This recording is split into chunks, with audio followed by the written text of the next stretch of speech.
आइए संगत जी, आज के सत्संग की शुरुआत करते हैं और आज इनवाइट करेंगे जसपाल अलग अंकल को। जसपाल अंकल आए और सत्संग शेयर करें।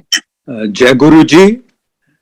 पूरी गुरु परिवार को जय गुरु जी। आज मैं अपने को बहुत सौभाग्यशाली समझता हूं कि गुरु जी ने मुझे ये सेवा दी है। गुरु जी की कृपा तो हमेशा बनी रहती है हर सेवक के ऊपर, हर गुरु के सेवक के ऊपर, हर गुरु पे विश्वास करने वाले इंसान के ऊपर। मैं आपको एक अभी रिसेंट का बताता हूं। पहले तो सबसे पहले मैं ये बताना चाहूंगा कि मैं पूरी मैनेजमेंट को बहुत बहुत थैंक्स करना चाहता हूं कि उन्होंने मुझे आज सेवा दी है, और पर्टिकुलरली गौरव अंकल को। मैं आने से पहले, अभी मैं सियाटल यूएसए से बोल रहा हूं, उनको मिला था और मैंने देखा कि जैसे मैंने उनसे बात की और उनके क्विक डिसीजंस, आई थिंक ये दर्शाते हैं कि किस तरह से कंप्लीट मैनेजमेंट ऑफ बड़ा मंदिर जो है वो चल रहा है। ये हम रात को इस बहुत खराब दौर के अंदर सत्संग गुरु जी की महिमा सुन पा रहे हैं, तो मैं उनको बहुत तहे दिल से धन्यवाद देना चाहता हूं। मैं अभी बताता हूं कि मेरा रिसेंट विजिट, मैं पिछले महीने 24 तारीख को अमेरिका आया, और मैं आपको बताता हूं कि किस तरह से कंप्लीट गुरु जी के आशीर्वाद से, और जो कुछ भी मैं जहां तक आके यहाँ लैंड किया उसके बारे में मैं बताता हूं कि ये बिना गुरु जी के आशीर्वाद के हो ही नहीं सकता। मैं जब दिल्ली एयरपोर्ट पे पहुंचा तो हालांकि मेरे पास सब कुछ पूरे डॉक्यूमेंट्स थे, बट आप संगत जी विश्वास मानिएगा कि टिकटिंग काउंटर के ऊपर उन्होंने मेरा कुछ भी नहीं देखा, सिर्फ पासपोर्ट दिया, और इंक्लूडिंग इनफैक्ट हमारा जो कैरी ऑन बैगेज था वो भी उन्होंने उसको बुक कर दिया। So we just walk freely. हमको रास्ते में बहुत अच्छी सीटें मिल गई कंफर्टेबली, और बल्कि आके बताऊंगा कि आगे हम पेरिस के अंदर जो एयर होस्टेस आई हमारे पास, तो वो देख के हमको कहने लगी कि वो फ्रेंच लेडी थी, बट कहती कि मेरे ग्रैंडफादर जो थे वो इंडियन थे, और उसके बाद उसने हमारी वो बहुत सेवा की और हम सही सलामत सियाटल पहुंचे। और सियाटल के अंदर एयरपोर्ट पे जिस तरह से हमको सिर्फ करीब 15 सेकंड लगे इमिग्रेशन करने के लिए, घंटों लगे जाते हैं, और हम बाहर आ गए। और बल्कि हमारा लगेज जो था प्रीटी हैवी, उसको भी नहीं चेक किया।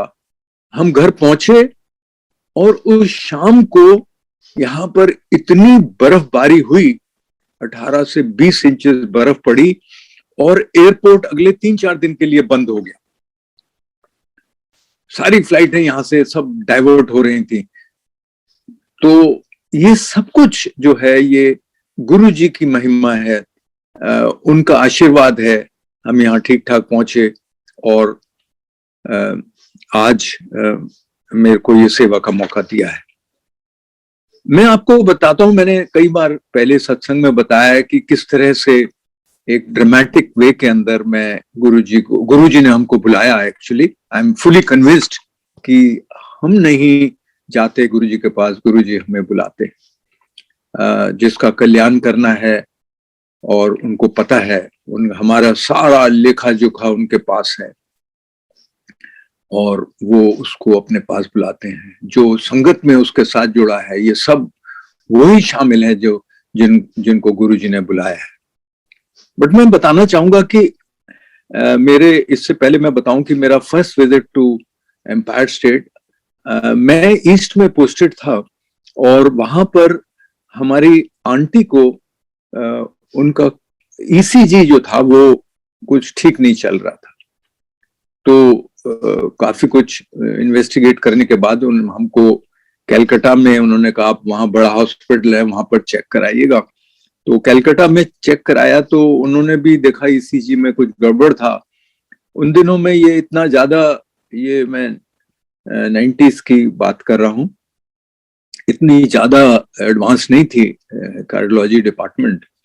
तो उन्होंने कहा कि सिर्फ आप ये जाके दिल्ली में एस्कॉर्ट में अपना टेस्ट कराइएगा, सारे चेकअप, एंड जस्ट सी कि कोई ब्लॉकेज वगैरह तो नहीं है, that is the reason for her irregular heart beat, और ईसीजी ठीक नहीं आ रहा है। तो मैं फिर दिल्ली आया। दिल्ली आके मैं हमारे आर्मी के हॉस्पिटल में, मैं आर्मी से हूं, तो आर्मी के हॉस्पिटल में गए तो वहां पर एक कार्डियोलॉजिस्ट थे, कर्नल काल रूपिया, I hope I have spelled his name rightly. उन्होंने उसको देखा और उन्होंने देख के कहा कि इनका आपने अल्ट्रासाउंड करते हैं। तो अल्ट्रासाउंड देखने के बाद बोला कि कोई घबराने की बात नहीं है, इनके गॉल ब्लैडर में स्टोन है और ये इसको गॉल ब्लैडर को निकलवा दीजिएगा and she will be all right. So we did that. मैं ये बताना चाह रहा हूं कि जिस दिन हम पहले दिन गुरुजी के पास पहुंचे तो हम क्या देखते हैं कि वहां पर काल रूपिया जो कार्डियोलॉजिस्ट थे इतने बड़े हॉस्पिटल के, आरआर हॉस्पिटल, आर्मी हॉस्पिटल के, वो वहां पर गुरुजी के चरणों में बैठे। तो हमको वहां पर ये पहला हमको ये पता लगा, और फिर मैंने स्लोली वहां पर बहुत बड़े बड़े सीनियर ऑफिसर देखना शुरू किया। एक उस टाइम एयर चीफ थे, साउथ के थे, वो उनको मैंने बैठे देखा, मानिक शाह को बैठे देखा। और एक बार मेरे ब्रदर, ये शायद मैंने पहले भी शेयर किया but I like to share this again, मेरे ब्रदर अमेरिका में रहते थे। वो 98 में मेरा ख्याल इंडिया आए थे। तो दिसंबर में मैं उनको गुरुजी के पास ले गया और मैंने गुरुजी को कहा कि गुरुजी ये मेरे बड़े ब्रदर हैगे, he is come from America तो आए हैगे। तो वहां पर जनरल ग्रेवाल उनके साथ ही चरणों में बैठे हुए थे। तो गुरुजी ने ग्रेवाल अंकल को बोला कि तू इन्हों मेरे बारे दस। So Grewal uncle narrated a whole lot of things, but उस टाइम तो इतनी तवज्जो नहीं दी। बट एक बात ये बहुत मुझे याद रही कि गुरुजी के सामने ही within less than a yard बैठे हुए ग्रेवाल अंकल ने मेरे ब्रदर को बोला कि इनके शरीर में पसीने से भी, इनके पसीने से भी खुशबू आती है, इनके यूरिन से खुशबू आती है, इनके, क्योंकि इनके पूरे शरीर में कोई इम्प्योरिटी है ही नहीं। तो ये उस वक्त हमने सुन के इसको सुना और भूल गए इस चीज को। मैं आगे बताऊंगा कि किस तरह गुरुजी आपके ऊपर पर्दा डाल देते थे, और राइटली सो। आज देखिएगा कि आज जैसे जिस तरह से आज माहौल है, जिस तरह से आज संगत है, अगर गुरुजी उनको उनके प्रेजेंस में पता होता तो क्या हालत होता। किसी ने बोला कि कन्याकुमारी तक दिल्ली से लाइनें लगी होती, which is so true. No, मैं थोड़ा सा बताऊंगा कि जनरल ग्रेवाल, मैं भी आर्मी हेडक्वार्टर में पोस्टेड था तो आई न्यू हिम, तो मैंने उनसे भी बाद में भी बात की और उन्होंने अपने सत्संग भी शेयर किए हैं। बट मैं बेसिकली ये दिखाने के लिए कि किस तरह से गुरुजी सिर्फ इंडिविजुअल का प्लान नहीं करते थे, वो ह्यूमैनिटी के लिए, पूरी सृष्टि के लिए उनका वो चाहते थे कि ठीक हो। तो ग्रेवाल अंकल ने मुझे बताया और अब सत्संग भी शेयर किया कि वो जलंधर में पोस्टेड थे और जलंधर में वो गुरुजी ने उनको आशीर्वाद दिया, उनसे गुरुजी के अपने पास बुलावा आया और वो वहां पर ही उनकी प्रमोशन हो गई। मतलब प्रमोशन के ऑर्डर्स आ गए कि he will be now promoted to the next rank. मेरा ख्याल वो मेजर जनरल थे और वहां पे मेरा ख्याल है स्टाफ में थे तभी वो सोचने लगे कि right thing would be to get him promoted वहीं पर इन सिटू कोर, एक वो कोर कमांडर बनना था उनको। तो उन्होंने कहा कि शायद वो वहीं पर ही बेस्ट ऑप्शन होगा, बिकॉज उनको सारा स्टाफ में पता है, जो वो कोर है वो पाकिस्तान बॉर्डर में मेरा ख्याल जम्मू से लेकर गंगानगर तक पूरा डिफेंड करती है, तो इससे अच्छा नॉलेजेबल आदमी कोई हो नहीं सकता है। तो वो सोच रहे थे कि मेरी पोस्टिंग वहीं पर हो जाएगी। अभी कुछ भी नहीं हुआ था, गुरुजी के पास वो गए और गुरुजी ने उनसे कहा कि तू ईस्ट जाएगा।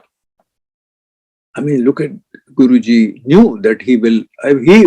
He not only knew, because by that time no decision had been taken. The system is that ये promotion के बाद एक मेरा ख्याल है कैबिनेट कमेटी ऑफ पोस्टिंग्स और अपॉइंटमेंट्स और समथिंग, उसके पास ये जाती है, ये अप्रूवल जाता है, फिर वो अप्रूव करती है कि किधर जाना है। तो वो भी अभी तक नहीं हुआ। गुरुजी ने कहा कि ईस्ट जाना है। एनीवे पोस्टिंग आई और वो उनको ईस्ट में उनकी पोस्टिंग हो गई, पोस्टिंग के ऑर्डर आ गए। अब गुरुजी ने के पास मिलने गए तो गुरुजी ने उन्हें कहा कि तू की करेंगा उत्थे। तो गुरुजी उन्होंने कहा कि गुरुजी मेरा काम हैगा कि इंसर्जेंसी है उत्थे बहुत, उन्होंने फड़ के ठीक करना, ठोकना, that is the task of a soldier. Guruji ने कहा ना, तू ये नहीं करना, तू उत्थे उन्हां दी सेवा करनी है, उन्हां दी देखभाल करनी है। तो ग्रेवाल अंकल ने कहा कि गुरुजी ये तो मेरा काम नहीं है, ये तो मेरा तो काम है उन्होंने ठोकना। कहते नहीं, गुरुजी ने कहा कि उत्थे दे लोग बड़े दुखी है। Now you know, right since 47 independence there has been so much sufficiency just that area in Nagaland, Mizoram, all those areas. And finally जब ग्रेवाल अंकल वहां गए और उन्होंने गुरुजी के शब्दों पे अमल किया, और एक स्टेज ऐसी आई कि फाइनली वहां के जो लीडर्स थे उन्होंने अप्रोच किया और इंडिया के साथ उन्होंने सेंट्रल गवर्नमेंट के साथ एक पीस अकॉर्ड का भी प्रपोजल किया, which happened. Now this is what Guruji is. He is not only curing individual, he wants humanity की खुशी। और ये सिर्फ भगवान ही ऐसी चीजें सोच सकते हैं। भगवान चाहता है कि उसकी पूरी ह्यूमैनिटी जो है वो खुशहाल रहे, खुश रहे। मेरे आर्मी हेडक्वार्टर में पोस्टेड टाइम में मेरे सामने ऑफिस के एक जनरल रहते थे, प्रमोद सहगल। उन्होंने पिछले 5-6 महीने पहले एक सत्संग भी किया था, बट मैं कुछ उनका भी बताऊंगा ये, क्योंकि मैं उनसे इंटरेक्ट करता था। मैं बिल्कुल कॉरिडोर में के अक्रॉस उनका ऑफिस डोर था और इस तरफ मेरा डोर था। तो जब मैं गुरुजी के पास 98 में आना शुरू किया, उसके बाद उनसे मेरा इंटरेक्शन हुआ और मैं उनसे बातचीत करने लगता था। तो उन्होंने मेरे को 2-3 चीजें याद हैं और बाद में उन्होंने बहुत अच्छी तरह अपने सत्संग में कवर किया, but I will like to say that कि ये सिर्फ ऐसी चीजें भगवान ही कर सकते हैं। उन्होंने मेरे को 2 चीजें तो बहुत खास तरह से ध्यान थी, इसके बावजूद भी हमने इसको कहा सुना कर दिया, सोचा नहीं कि हम भगवान के सामने गए हैं। और इसका श्रेय तो मैं श्री गुरुजी को ही दूंगा, क्योंकि वो हमारे दिमाग के ऊपर पर्दा डाल देते थे। तो प्रमोद अंकल ने, मुझको याद है 2 बातें उन्होंने मुझे बताई थी कि किस तरह से उस टाइम मैंने ये सुना था कि गुरुजी कई बार कई ऑफिसर्स ने मुझे बताया था कि उस टाइम मैं भी जलंधर में पोस्टेड था, मैं उधर 6 साल पोस्टेड था, करीब 74 से लेकर अबाउट 84 तक 2 चरणों में 3-3 साल के लिए। तो मैं ये सुनता था और गुरुजी ऑफिस में आ जाते थे, कई आर्मी, पर्टिकुलरली आर्मी के ऑफिसर्स के ऑफिस में आ जाते थे। तो ऐसा मैंने सुना था कि जनरल सहगल, वो एक वहां रेजिमेंट कमांड कर रहे थे उस वक्त, कर्नल थे, उनके ऑफिस में आए और वहां पे उन्होंने गुरुजी से कहा कि गुरुजी मेरा मेडिकल है, तो गुरुजी ने कहा नहीं तेरा इत्थे जलंधर नहीं होएगा, तेरा अमृतसर होएगा। So he was quite surprise, but he got a message, शाम को उसको मैसेज मिला कि जो डॉक्टर है यहाँ पर वो ड्यूटी पे चला गया, आप अमृतसर जाइए। Amritsar is about an hour and half drive, और वहां पे आपका मेडिकल होगा। सो नाउ ये मैं बताना चाह रहा हूँ कि किस तरह से ये चीजें सिर्फ भगवान जानते हैं ये चीजें। और गुरुजी ने उसको कहा कि तेरा कल अमृतसर होएगा और 12 सवा 12 के बीच में तेरा मेडिकल हो जाएगा। Anyway he went to Amritsar next day, it was just hour and half drive. वहां गए तो वो पता लगा कि वो डॉक्टर कहीं इधर उधर गया हुआ था। So he waited, he said since I have come here I will wait for him. तो वो फिर फाइनली 12 बजे एग्जैक्टली द डॉक्टर के, और उसको जैसे ही उसने जनरल सहगल को, उस टाइम कर्नल सहगल को बैठा देखा, उसने एकदम जैसे खड़े हुए गले मिल लिया। तो Sahgal realised, general Sahgal realised कि ये तो वही डॉक्टर है जो कि जब ये एक एरोपी फ्लाइट या स्क्वाड्रन कमांड कर रहे थे ईस्ट में, सिलीगुड़ी बिनागुड़ी उस साइड में, और सिक्किम में एक लैंडस्लाइड हुआ था जिसके अंदर काफी इंजीनियर के पर्सनल दब गए थे, और वहां पर ये जनरल सहगल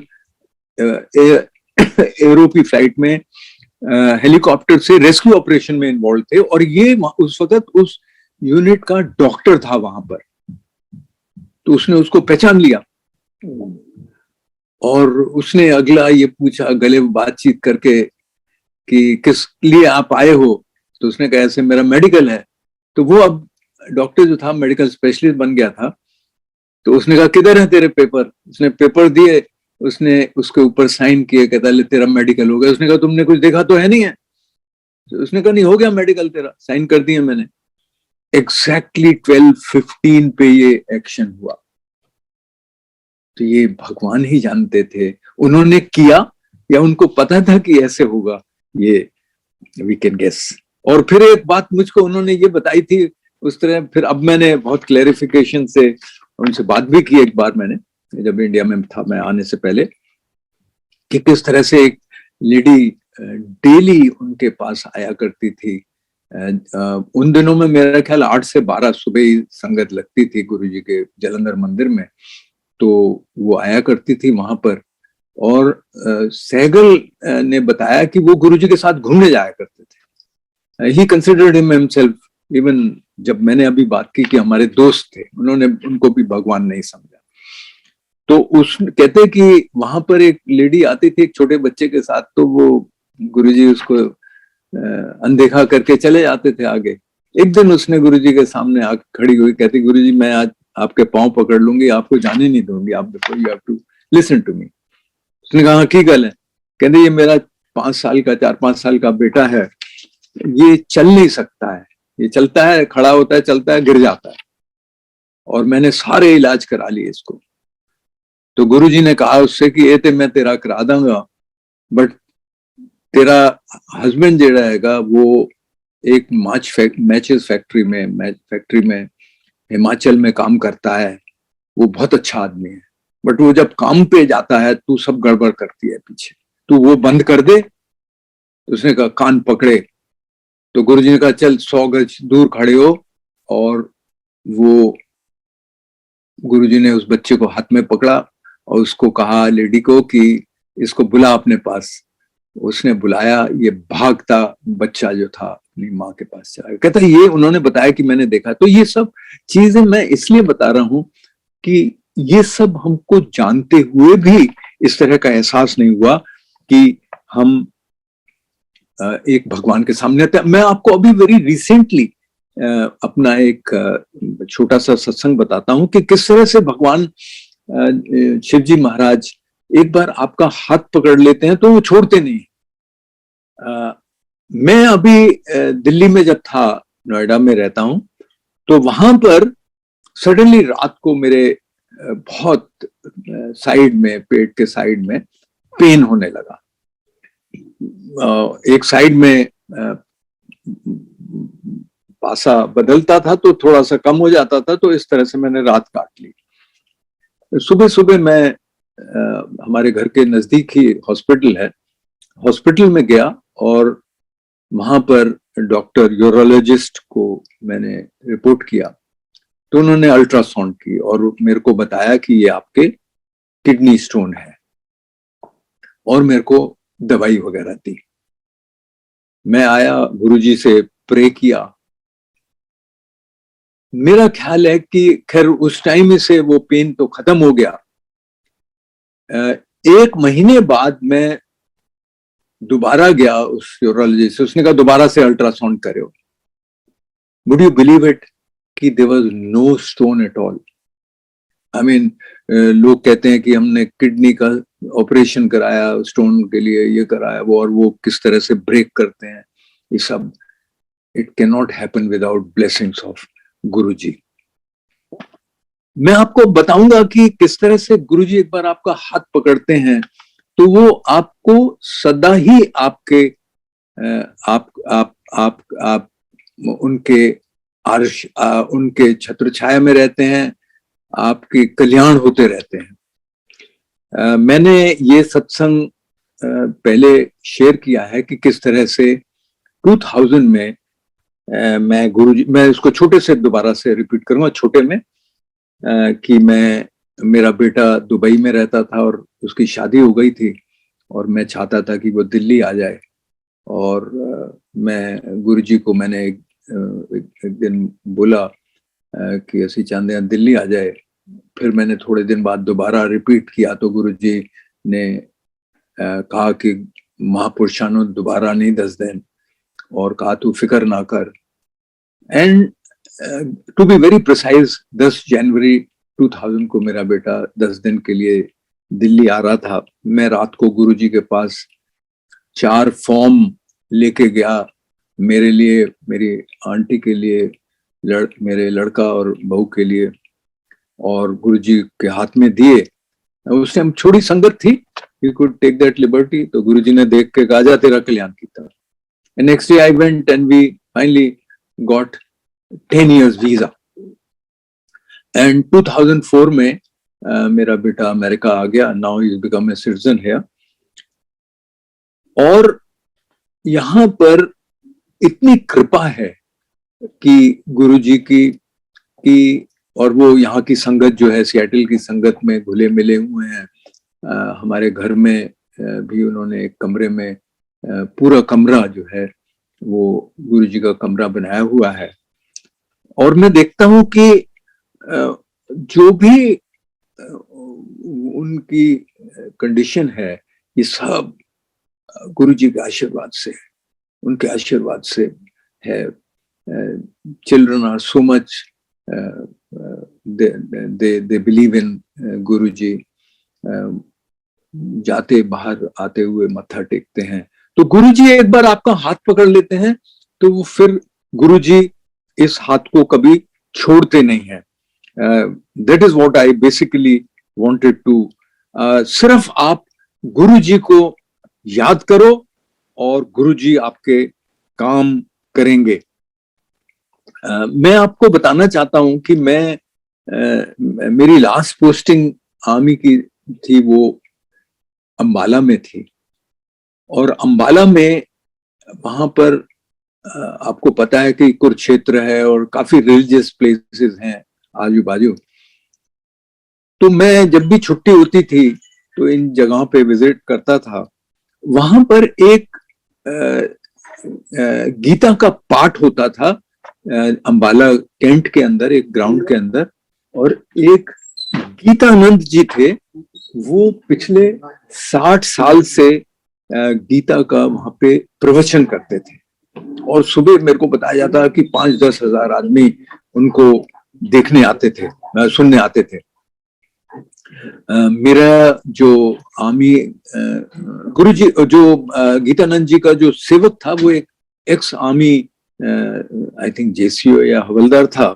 तो उस बाबत, उस कनेक्शन से मेरे को एक बार मौका मिला गीतानंद जी को मिलने का। और मैंने सुना था कि वो पिछले 60 साल से प्रवचन वहां पर करते हैं सुबह एवरी मॉर्निंग 4-5 बजे और समथिंग, और इतने लोग आते हैं वहां पर। नाउ वहां पर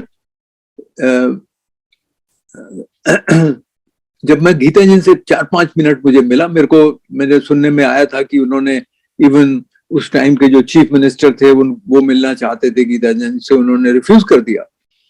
but because of that army connection of सेवक के साथ मेरे को 3-4 मिनट उनके दर्शन करने का मौका मिला। और मैंने उनसे एक बात कही अनजाने में। मैंने कहा कि गीतानंद जी, आप 60 साल से प्रवचन कर रहे हैं, तो आपको गीता के बारे में सब कुछ पता होगा। और उनका जवाब जो था वो इतना स्टनिंग था। वो कहते कि नहीं, मेरे को भगवान ने उतनी ही समझ दी है जितना वो चाहता है, जो भगवान चाहते हैं मुझको, and not beyond that. Now ये उससे मेरे को ये एहसास हुआ कि किस तरह से भगवान आपको उतना ही एक्सपोज करते हैं, उतना ही आपकी समझ में लाते हैं जितना वो आपको चाहते हैं। और गुरुजी ने इसी तरह से, स्पाइट ऑफ इतनी चीजें हमने देखी गुरुजी के दरबार में, उनके सामने मैंने देखा, मैंने पहले शेयर किया है कि किस तरह से एक फोटो से अमृत गिरने लगा गुरुजी के। वो हमने सब जाके हाथ छुआ। गुरुजी के लेफ्ट में एक त्रिशूल हम देखते थे रिपीटेडली। हम देखते थे कि कमरे से वो आ रहे हैं, ब्लू लाइट निकल रही है उसमें, जो मुझे बाद में बताया कि हर इंसान डिफरेंट कलर की लाइट देखता था। और भी बहुत सारे हमने चमत्कार देखे। हमारे साथ इतने चमत्कार हुए, मगर क्योंकि गुरुजी ने हमारे सबके ऊपर पर्दा डाला हुआ था, तो हमको कभी इस तरह का एहसास नहीं हुआ। अब गुरुजी की जो टीचिंग है, अगर आप देखिएगा, वो बिना किसी प्रवचन के, कोई प्रवचन नहीं था गुरुजी का, बट उनकी वेरी सिंपल वे में वो चलते चलते छोटी सी बात कर देते थे, जो कि इतनी मीनिंगफुल होती थी। जैसे कि वो हमेशा जोड़ देते थे कि क्लीननेस एंड सिंप्लिसिटी। आप देखिए दोनों कितनी महत्वपूर्ण बात है। आज बड़ा मंदिर एकदम आपको इतना स्वर्ग लगता है क्योंकि इतना क्लीन रहता है। और ये गुरुजी ने ये मतलब इंसिस्ट किया कि ये क्लीन। और आप देखिएगा कि अंदर खाना, मैंने बताया कि I been very fortunate, and that is where I mention Gaurav uncle का नाम शुरू में, कि उन्होंने मेरे को परमिट किया एक दिन के लिए अंदर सेवा के लिए। और मैंने देखा कि किस तरह से अंदर काम होता है, कितने एब्सोल्युटली मैकेनिकल वे के अंदर, और क्लीन बिल्कुल होके। तो सिंप्लिसिटी और क्लीनलीनेस। उन्होंने दूसरा, छोटी सी मैं रिपीट करूंगा ये, बिकॉज गुरुजी की टीचिंग तो बहुत ही महत्वपूर्ण है। एक ABC, never abuse, never backbite, never complaint. ये एक बहुत ही स्ट्रॉन्ग मैसेज है। हम हमारी मेरे को याद है कि बचपन में बताया जाता था कि great minds discuss things, middle mind, mediocre minds discuss events, और जो बहुत ही ग्रे हैं वो दे डिस्कस पीपल। बट ये आज हमारी हैबिट बन गई है कि उसने आया, क्या कहा, ये वो ऐसा कर रहा है, ऐसे बैकबाइट करना।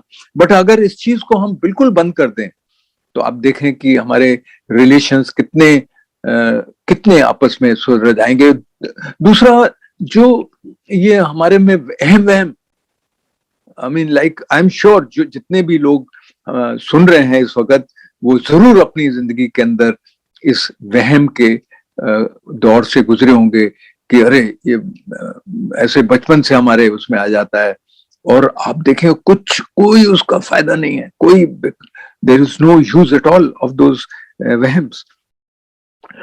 उन्होंने कहा कि बी गुड ह्यूमन बीइंग।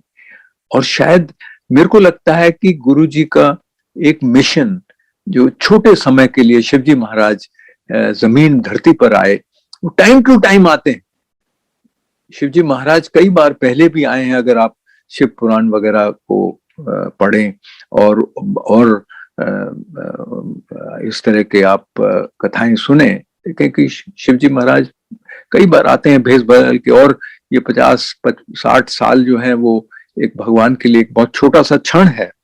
तो उन्होंने यही कहा कि बी गुड ह्यूमन, बिकॉज हम किस तरह से ह्यूमैनिटी जो है किस तरह से खराब हो रही थी, रिश्ते हमारे बाप बेटा, बेटा बहू, भाई बहन, इन सबके रिश्ते किस तरह से खराब होते चले जा रहे थे। तो गुरुजी ने यही कहा कि बी गुड ह्यूमन बीइंग, कोई है मैम नहीं, no superstition, respect all faiths, because ultimate aim सबका ही वो है, सब भगवान सेम है, सभी एक है, हेल्प द नीडी, और आप नीडी इंसान को, जरूरतमंद इंसान की मदद करें, गुप्त दान, गुप्त सेवा और गुप्त सिमरन, ये गुरुजी के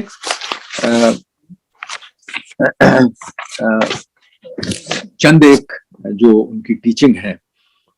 अब आपको मैं बताना चाहता हूं कि बिना हमने रामचंद्र जी को, लॉर्ड राम को, कृष्ण भगवान को, गुरु नानक को, और जितने भी महापुरुष हैं, जितने भी भगवान देवी देवता हैं, हमने किसी को नहीं देखा, बट हमको इतना बचपन से उनके ऊपर विश्वास रहता था। हम एग्जाम देने जाएंगे तो मंदिर होकर जाएंगे कि वहां पे वो यही पूजा करेंगे मेरा एग्जाम ठीक से हो जाए, without seeing them, we never seen those people, but because क्योंकि हमारे को बचपन में हमारे पेरेंट्स वहां ले जाते थे और वो हम देखते थे, पेरेंट्स भी मत्था टेक रहे हैं, आशीर्वाद मांग रहे हैं, मगर आज हमारे पास एक भगवान हमारे सामने आए हुए हैं, जिनके आज आपने हजारों सत्संग सुने हैं। और मेरे भी शुरू में यही दो, जनरल ग्रेवाल और जनरल सहगल का बताने का जो मकसद था वो यही था कि ऐसी चीजें जो हैं, कोई हमें कोई शक नहीं होना चाहिए कि शिवजी महाराज नीचे आए हुए थे, ये वो हैं उनके। और इतने सत्संग आपने सुने हैं, कौन कह सकता है कि जब तेरा कल्याण की तेरा कैंसर ठीक हो गया, किसी को हार्ट ब्लॉक, अभी I mean I know heart block के लिए अगर ऑपरेशन करना पड़ता है, अब देखिए कितनी एगनी होती है, तो कौन कर सकता है ये चीजें। तो ये सब, और कई एक लोगों को भक्तों को गुरुजी ने ज्यादा रिवील किया, उन्होंने फुली किसी को नहीं रिवील किया। जैसे कि एक एमपी अंकल हैं, सियाटल में रहते हैं, उनको उन्होंने कहा कि अगर मैं सो गया तो सृष्टि दा की होएगा। नारंग अंकल को बोला कि शिव जी तेरे सामने खड़ा हैगा, बट स्टिल उस ह्यूमन फॉर्म में देख के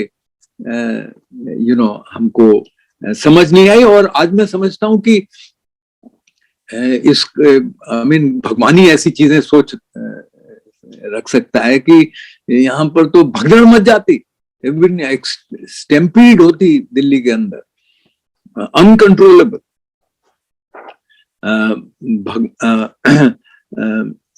नाउ मैं अब कुछ बताना चाहता हूं कि ये मेरी अपनी सोच है, वो सोच ये है कि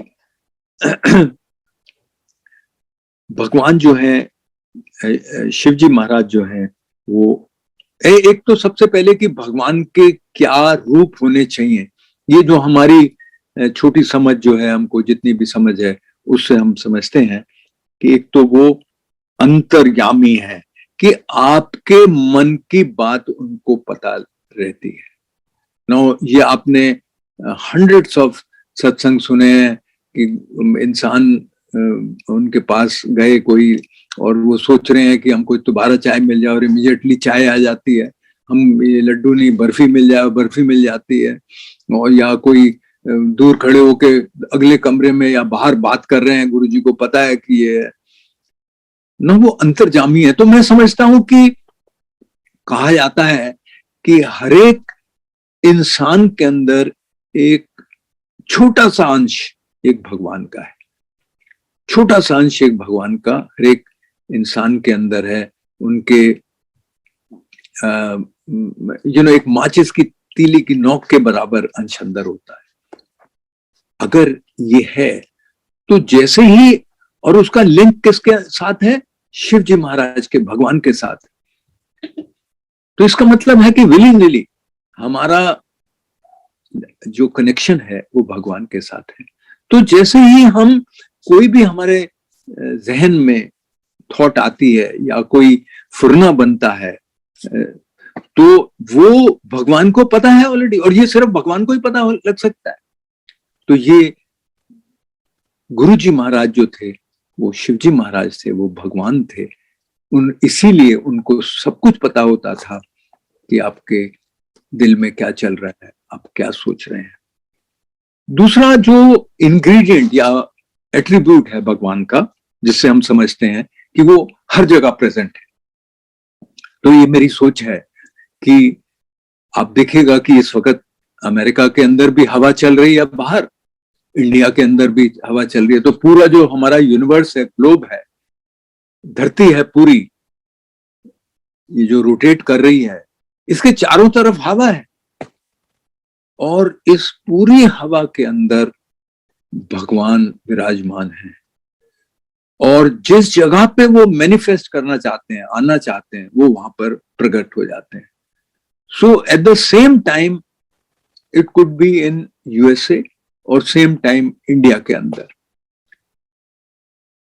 तो यही आपको सत्संगों के अंदर रोमा आंटी ने बताया है।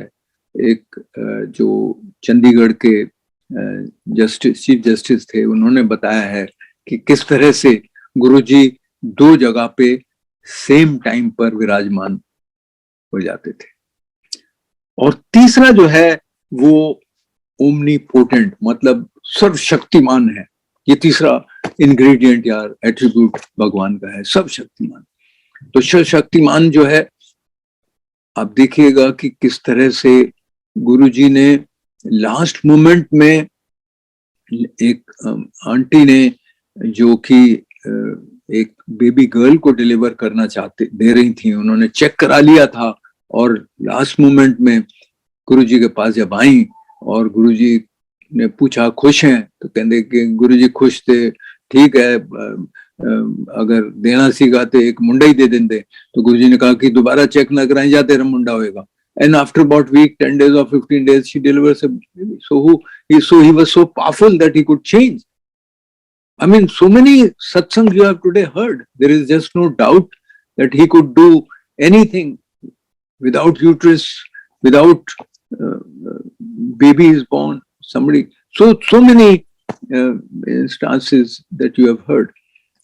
और आप देखिएगा कि पूरी सृष्टि को अगर आप देखें तो आप देखिएगा कि सृष्टि जो है वो किस तरह से भगवान ने ये सृष्टि बनाई है।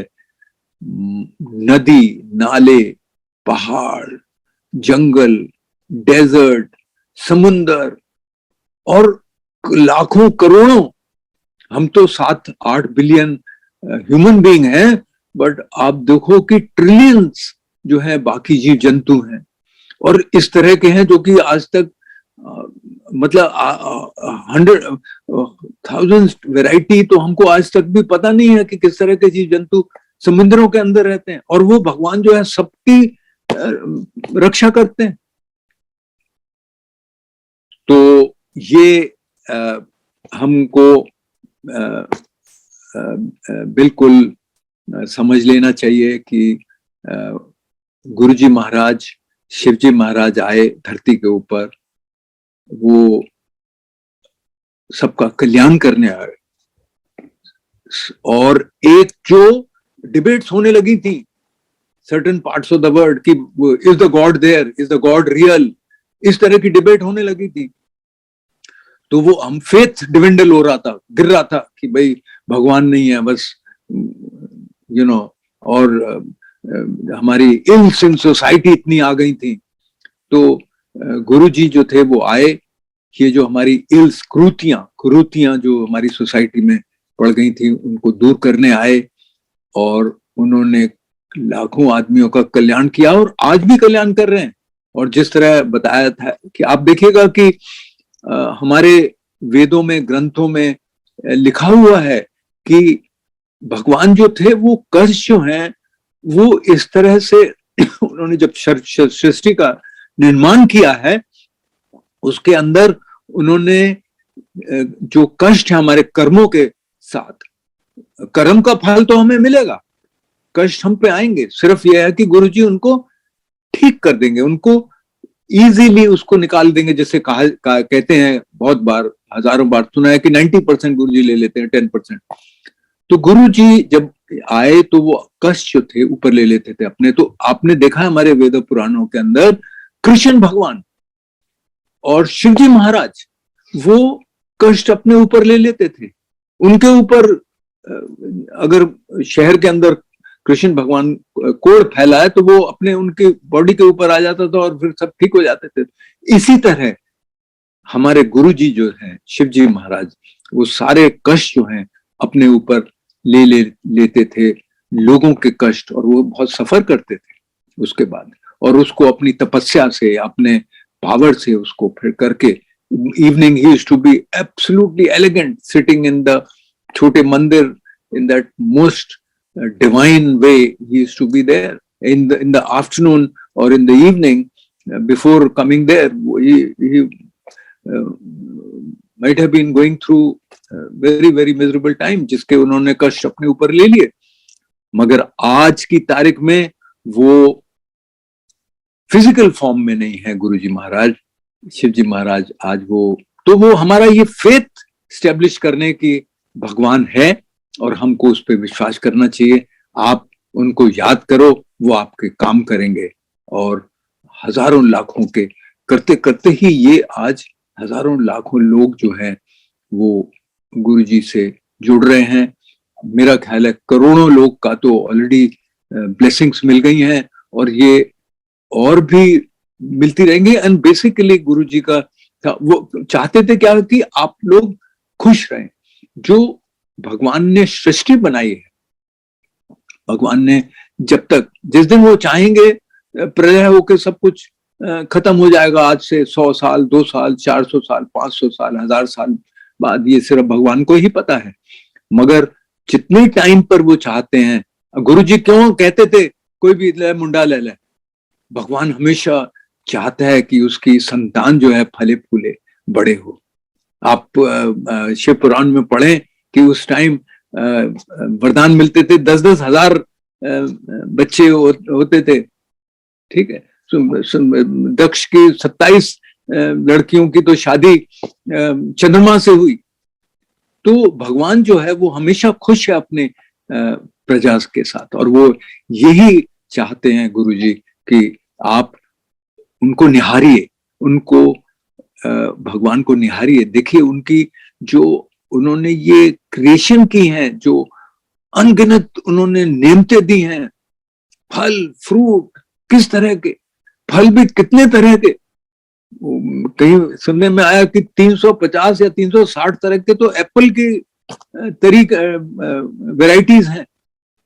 ये सब भगवान ने आपको दी हैं, ये नेमतें दी हैं।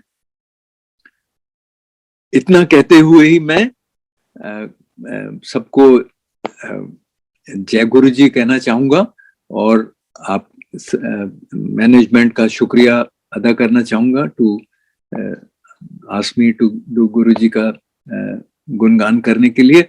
मैं गुरु जी से यही प्रे करूंगा कि पूरी संगत, हमारी गुरु परिवार और पूरी humanity, I would say, because वो भी एक दिन पूरा गुरु परिवार होगा, हमारी पूरी ह्यूमैनिटी जो है वो गुरु परिवार होगा, उसके ऊपर अपना आशीर्वाद बनाए रखें, उनको खुश रखें, उनको प्रॉस्पर करें और हम कभी भी गुरु जी को भूले नहीं। जय गुरु जी अंकल।